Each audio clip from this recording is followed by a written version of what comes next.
Well, g'day viewers, look at the fly here. Looks like my four-wheel drive tripping has come to an abrupt end, a little bit shorter than expected. And not from the weather, which is what my concern was, as I think was clearly indicated in my videos. But in these components here. Now, I'm just going to show you them here. Put them on the bonnet. Actually, I'll put them in my hands, you'll probably see it easier. But put them on the fucking bonnet again. Right. And it's these components here. Ah, there you go. Helps if I shine it. And that there, now that's a two-piece. Originally a one-piece, and goes together like that. Now what's that off? That is off down here in my suspension area. Now this sits there. Right at the bottom of, do that again. This sits in here. In the bottom of this, it's part of your bump stop. Now these springs were replaced back when I did got the engine conversion done at Brunswick Diesel, and obviously this was in a good enough condition they didn't consider it warranting replacement, so this didn't get replaced. But on the other side, which I'll show you in a minute, the other side, what they've done, they've raised that up there to reduce your compression rate as far as suspension travel is concerned, and limits how much the tyre can go up and the diff can go up, and this is where all the damage will happen. Now first I'll show you the other side there. If I just walk over, excuse poor footage. Right, now this here is the other side. You can see that's clearly a new component, still nice and shiny.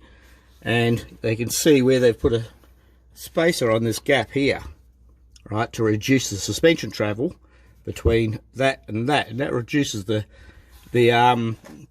amount the spring can be compressed and how much your tyre can go in towards the body and the axle. Now, why is that important? Well, this is why. This is where I'm going to crawl under the car. This is all done. I'm not going to edit any of this fucking shit out. I suppose I should. Now, this is where it becomes very important. As I crawl under the car, move the camera around so you can see it. Now you can see your diff here. Now this here is, that's your differential. There's your prop shaft, uni joints here, and this is a flange where the uni joint is. And see, it's all nice and shiny. It's not supposed to be that way. Look above here, see all that there? That there is my starter motor. What's happening is, because the other side that's broken, they didn't put that additional spacer in to reduce the amount it can compress, and then on top of that, that bloody rubber had failed.